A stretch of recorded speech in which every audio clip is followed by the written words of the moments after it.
My name is Andrew Stotson. I want to welcome you to the Valuation Master Class presentations by graduating students.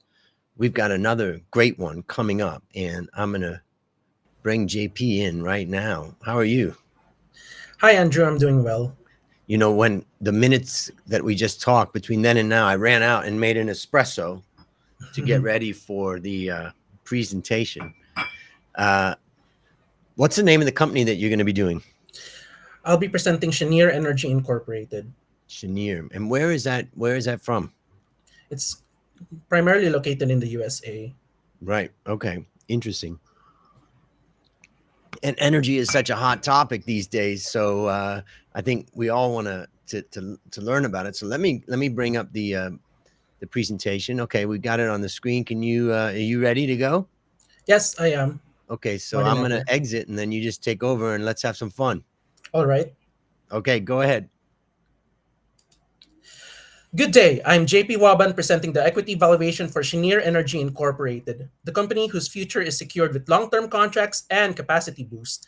I initiate coverage on Cheniere Energy with a buy recommendation based on a target price of 215 US dollars. This implies an upside of 12.6%. I derive my target price from a free cash flow to the firm base valuation using a weighted average cost of capital of 8.3% and a terminal growth rate of 3%. Now let's get into it. Now, what does Cheniere do? It buys natural gas, liquefies it, and exports it mainly to Europe and Asia. That's why its ticker symbol is LNG, which stands for liquefied natural gas. In fact, Cheniere became the first American company to export LNG way back in 2016. First, let's look at an industry trend where decarbonization efforts open doors to opportunities. The world is transitioning to cleaner energy, but it's unrealistic for fossil fuel reliance to end immediately. As per US EIA, the natural gas emits far fewer emissions than burning coal. Thus, we should be using LNG as a bridge energy source before renewables can be fully relied on. As per Clean Technica, 40% of electricity in Asia come from coal-fired power plants. Now, this 40% can be transitioned away into LNG. This is why I believe Cheniere stands to benefit from rising global gas demand and likely strong prices over the next decade.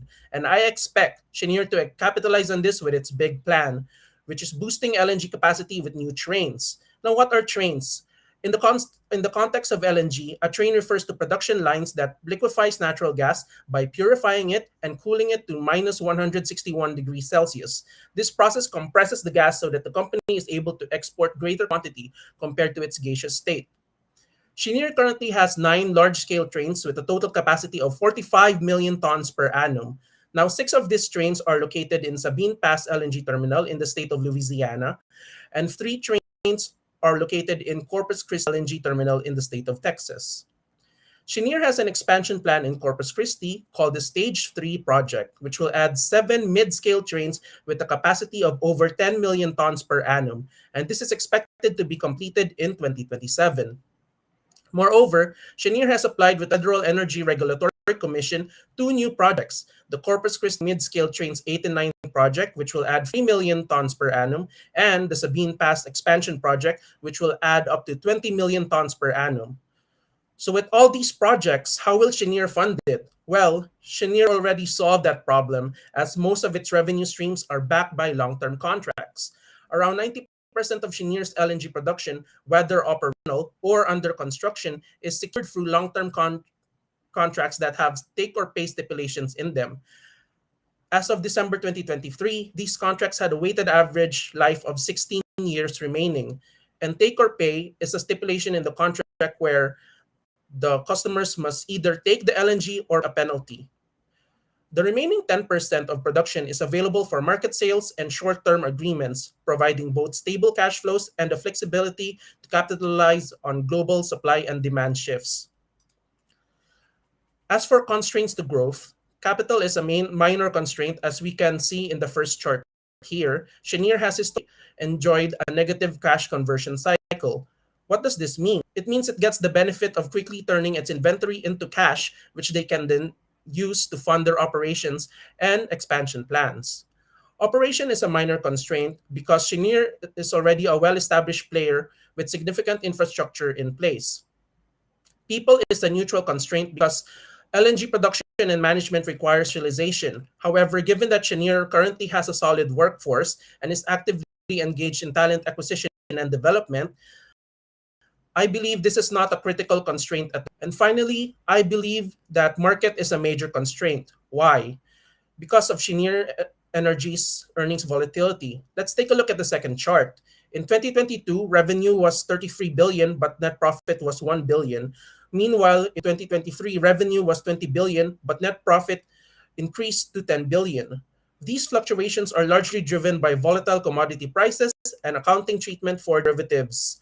This makes the gas market a significant challenge for Cheniere should all go awry. In the second quarter of 2024, Cheniere Energy experienced revenue drop by 21% year over year. This is mainly due to declining international LNG and gas prices. This led to gross margin dropping by 29%. These are the latest news connected to Cheniere, and the main one being Cheniere signing a contract with Gulf, a Portuguese integrated energy company.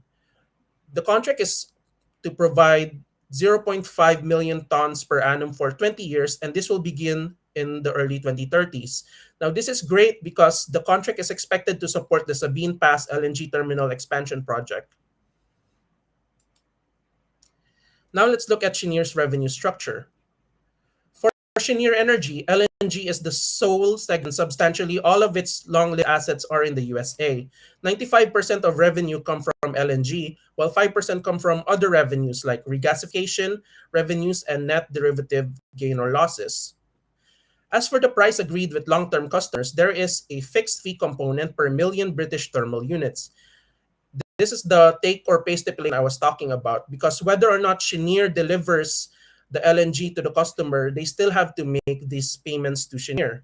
And there is also a variable fee component per million British thermal units, which is receivable only when she delivers the LNG to its customer.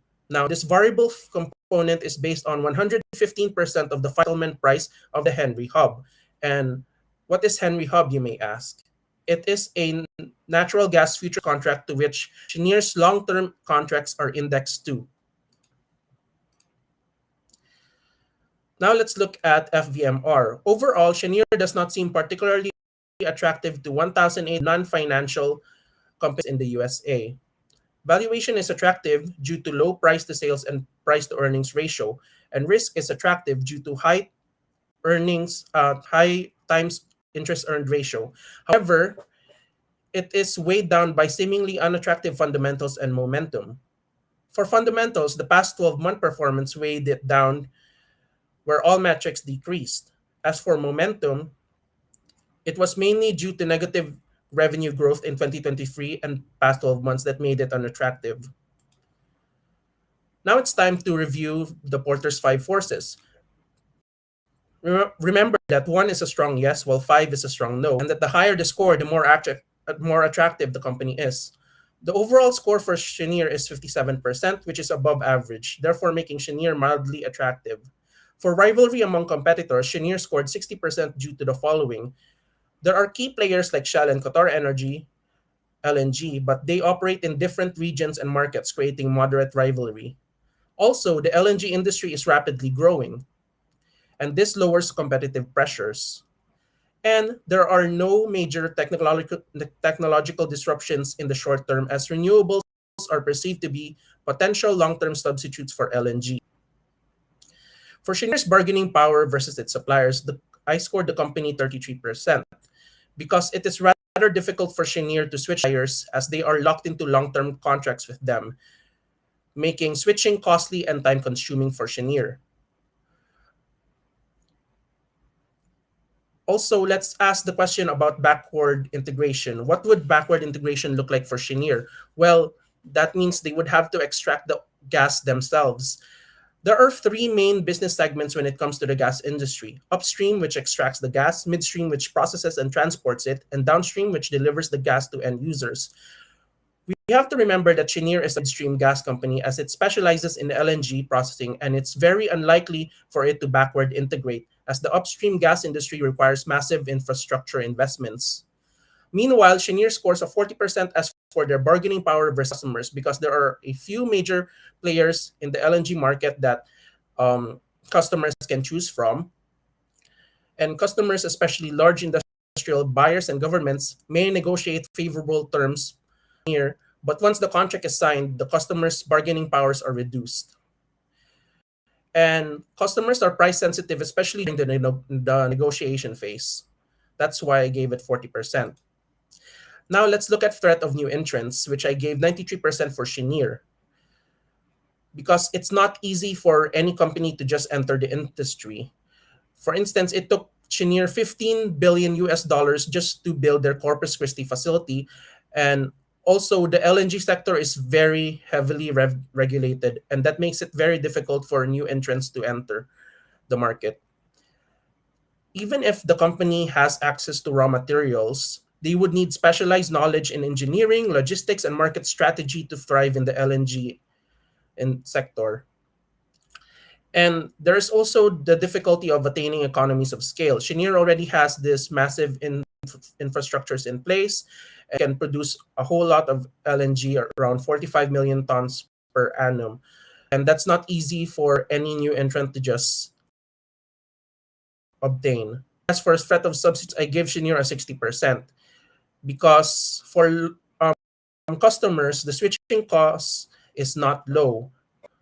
Long-term contracts all have a take or pay stipulation, which means the customers either take the LNG or pay the penalty, and this makes switching difficult and costly for the customers.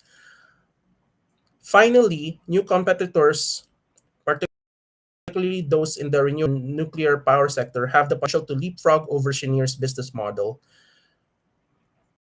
So that's it for Cheniere's quarters 5 forces. Let's look at Cheniere's leadership and ownership. Cheniere's chairman is G. Andrea Botta, and their president and CEO is Jack Fusco. The company has an estimated free float of nearly 89%, of which total institutional ownership is 89%, with the top shareholder being the Vanguard Group at 9.5%. As for board composition, 78% of Cheniere's directors are independent compared to the US average of 82%, so they are slightly lower. Now let's look at the world-class benchmarking, where we compare Cheniere to 280 large energy companies worldwide. So number 10 would mean it's in the bottom decile, while number 1 means it's in the top. Despite the terrible year in 2021, where Cheniere ranked number 10, it has since surged to number 1 in 2023 when it comes to profitable growth. Cheniere's superb in expense control in 2023 more than makes up for its lackluster asset efficiency, bringing profitability to number 1. Although revenue growth ranks the worst in 2023 due to a decrease in revenue of 13 billion, the cost of sales also went down by 24 billion in 2023, thus bringing expense direction to number 1 and growth to number 1 in 2023. As for the reason behind this, I will describe it further later in my evaluation. Now let's look at ESG considerations. I decided to bring Cheniere's environmental score down to 60% as it was involved in an environmental controversy back in 2022. Cheniere uses cargo emissions tag, or CE tags, to quantify the greenhouse gases that are associated with each LNG cargo they produce at their facilities. However, as per greenpeace.org, the CE tags are pinned to a misleading analysis that undercounts the actual methane leakage volumes. For social, I gave Cheniere 100% because its code of business conduct and ethics stresses the importance of abiding health and safety policies, and it's based on the fundamental human rights. And also, it explicitly prohibits directors, officers, and employees from committing bribery and corruption. They also have an integrated management system for quality control.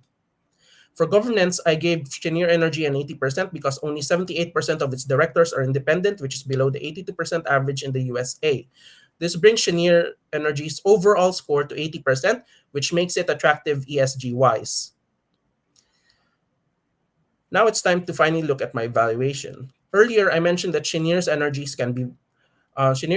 earnings can be volatile, so let me explain. Let's compare 2022 and 2023 revenue. It decreased by 13 billion due to a 9.1 billion decrease in the Henry Hub pricing, to which majority of the long-term LNG contracts are indexed. And also, there is a 2.5 billion decrease due to declining international prices and reduction of volume sold under their short-term agreements. Comparing 2022 and 2023, there is a 24 billion favorable variance in cost of goods sold. And that's out of the 24 billion, 14 billion is attributable to the derivatives alone. It's attributable to the changes in the fair value. And also 10 billion is attributable to natural gas prices, which lowered their cost of sales since it declined.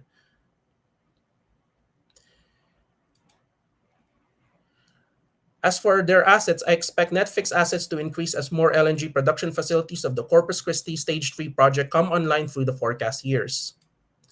The line item, overdrafts and short-term loans, all pertain to current portion of long-term debt for which I use the notes to financial statements to determine the amounts due per year. Also, back in 2022, Cheniere launched its 2020 Vision Capital Allocation Plan, which is designed to reduce debt, return capital to shareholders via dividends and buybacks, and continue investing in expansion projects. This is why I expect that Cheniere will be paying off long-term debt with excess cash derived from its operations. And I also expect that um, also, Cheniere said that it will reduce the number of shares outstanding to 200 million by 2027. So I expect the buybacks to occur during the forecast periods, and I affected it in the revaluation slash forex slash others line item.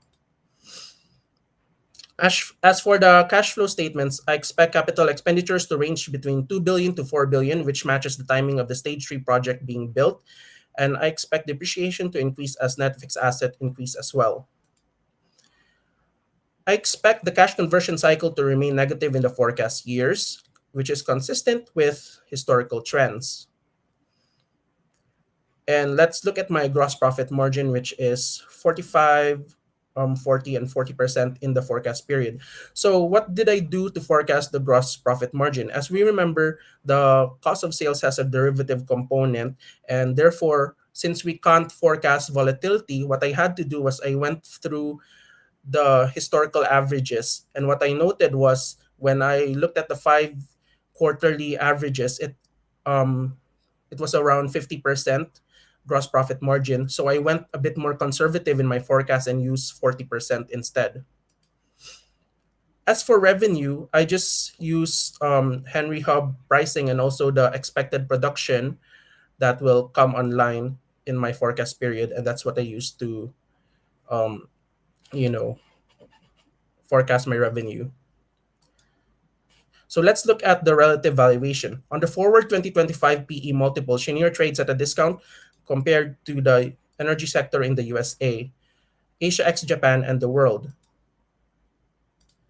I also expect its EPS growth to be 31% in 2025, and this brings its PE to growth ratio to be the lowest compared to its peers in the energy sector of the USA, Asia ex Japan, and the world. Therefore, what does this imply? It implies that Cheniere is cheaper compared to its peers. So it's a very good price.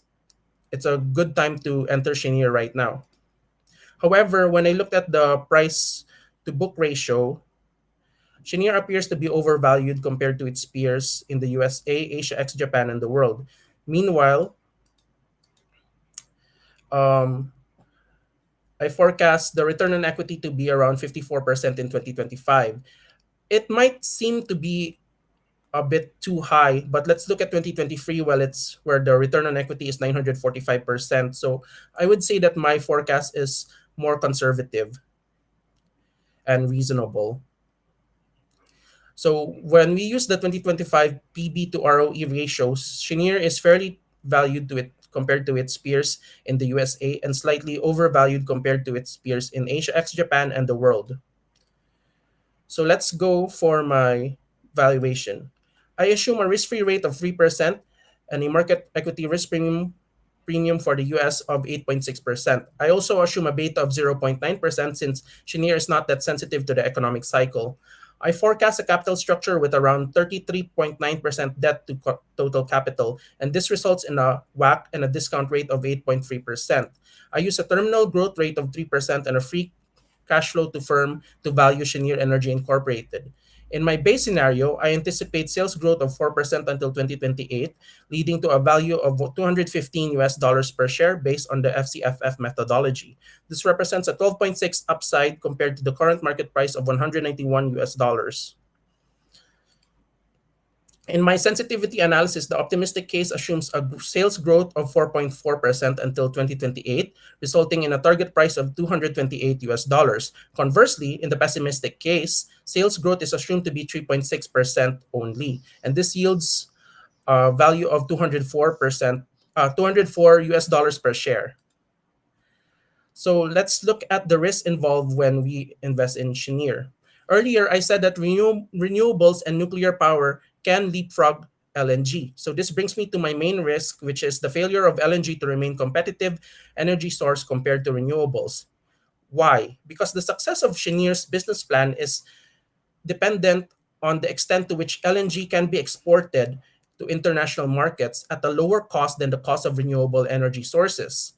So Cheniere already has contracted around 90 to 95% of its total anticipated production from liquefaction projects through the mid 2030s, and it also has new contracts with Gulf that will begin in the 2030s. However, there is still the risk that once all these contracts expire and the renewable energy sector becomes more competitive or becomes able to produce energy at a cheaper rate, then that is a big risk when investing in Cheniere. And there are other risks involved, like, for example, their efforts to manage risk via derivatives may adversely affect earnings and liquidity. Like in 2023 alone, Cheniere had to post 18 million US dollars in collateral with its counterparties. Also, the ability to generate cash is dependent on customers under long-term contracts, and so Cheniere is exposed to varying levels of credit risk. Additionally, their long-term contracts entitle the customers to terminate their contractual obligation upon the occurrence of certain events, such as failure to make available specified scheduled cargo quantities, also delay in commencement of commercial operations, and any force majeures that occur. Finally, the last risk is the disruption to third-party supply of natural gas to Cheniere's pipelines and facilities. Should there be disruptions due to repairs, damage to facility, lack of capacity, or even catastrophic weather conditions, it would adversely affect the company. Now, with all that in mind, I am done with my presentation. Excellent, excellent. Let me just move my our. Okay, I just want to talk about the share price with these types of companies. The share price is so volatile with the ups and Yes. downs, as well as the earnings. Yes. As you've shown, which so timing becomes so important when you're getting in and out. And let's say adjusting your position. Now the share price has come up quite a bit. I'm just curious, where do you think this goes from here? Does it, like, if we look at that chart, it would almost imply that it's going to come back down pretty soon. And so from a buying perspective, let's say I think you're right that there's upside from here, but would it be better for me to wait for, I don't know, 3 to 6 months, or do you think that there's reason why the blue line there, the share price, is just going to be rocking up from here on?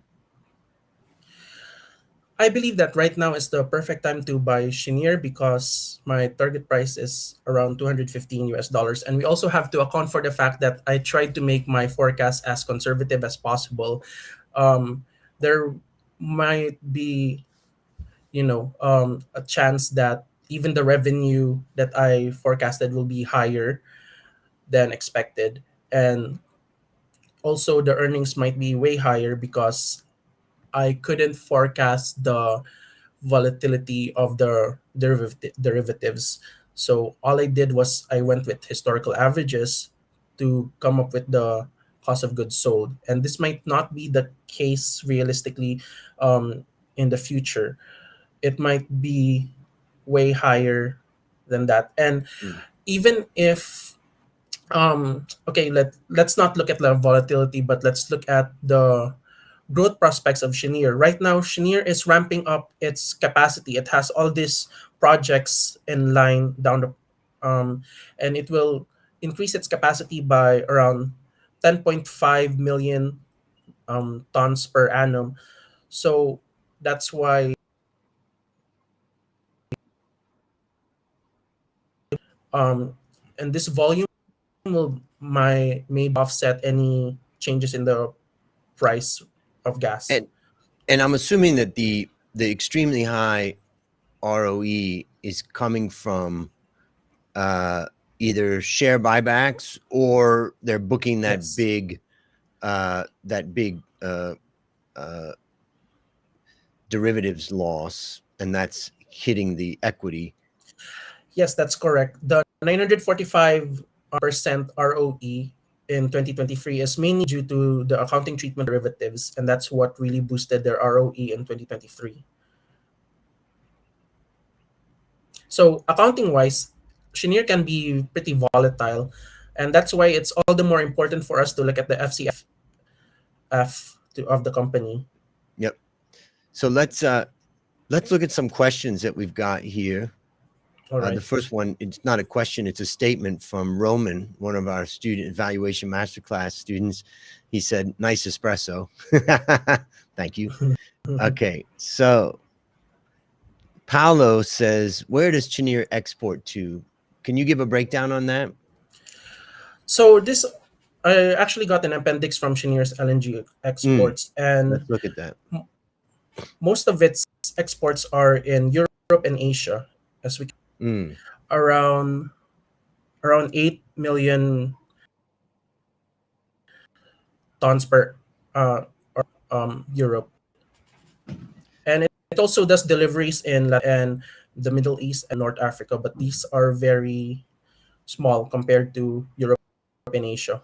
So would we say that this is a beneficiary of Russia, the blowing up of the Nord Stream 2 pipeline, because all of a sudden now Russia become or sorry Europe becomes a huge component because they're no longer Yes. buying from Russia. In fact, that's what I noticed around 2022 or 2021. That's when its revenue really exploded because, it coincided with the blowing up of the pipeline in Russia. And also the fact that Russia wanted to stop giving gas to Europe, and there were like the Europe really needed natural gas to really warm up their homes during the winter, and that's what really drove the LNG exports to increase to Europe during those times. Mm, mm. Okay, hold on one second. Let me do this. It's an interesting company, and when you're valuing such a volatile company, sometimes the ratios and things don't have as much meaning, and you've got to think more long term. So I think Yes, you did a great job. How does it feel to graduate from the Valuation Masterclass? it's really awesome because one thing, this is my second time doing a live presentation actually, and it feels really great. The first time I did it, I was really shaking, and right now I'm calm, and I know that I'm going to deliver. So that's the type of transformation I got from this experience. Yeah, maybe you can, explain for those people that are thinking about joining the Valuation Masterclass, what would you say you gain from it? I was able to become more confident in my analytical skills. Back then, I was really, really uncertain, and I felt like whatever I thought could be wrong. But, you know, being in professional where I was able to value like 10 companies or so, or nine more companies, it practice made perfect. And I was able to realize that, whatever I was thinking, it's my analysis, it is rational, it could be reasonable, it's not just like out there, it really makes sense for me. Mm. So that's what I got from this. Yeah, it's been fun to watch your transformation and also watch your contribution to incoming students too, as they're going Yes, through their struggles. I'm actually really having fun, type chatting with them and saying that this is how you can improve your outputs. Yeah. Yeah, I mean, that's a component of Valuation Masterclass that we're just really starting to get rolling that we didn't have when you first came across us. So Yeah. that's exciting. Okay. Well, I'm gonna congratulate you and then take you off. I'll talk to you in just a second, but let me talk to the world about your great presentation. I'll talk to you in just a minute. All right. Thank you. Well, that was interesting. There's Cheniere is a fascinating company. I had never heard of it before, and so I was interested. And as JP was speaking, I was typing in and trying to gather more information and look at it and learn more. But fascinating company, and a major beneficiary, of course, of the blowing up of the Nord Stream pipeline. So, of and if that reverses, maybe that would take more energy away from its sales to Europe. The other thing that's interesting from a valuation perspective is that companies that are cyclical or are moving quite a bit uh, based upon commodity prices and the like, they can be difficult to value. Sometimes the PEs and price to books and these types of things don't make a lot of sense. So some of the questions that we got while JP was talking was about, why use free cash flow? What about multiples? And I would say that looking at multiples is very difficult when you have a lot of volatility in earnings. That's where free cash flow can be very valuable because you're looking at a long-term stream, knowing that there's ups and downs in that, but you're basically saying, this is what I think this company can generate. So I would say that was a great presentation, and I really enjoyed it, and I learned from it. So hopefully you learned from it too. Maybe it's a stock worth considering for you. I just want to say, if you want to build a competitive advantage in company valuation like JP has done, join us at valuationmasterclass.com.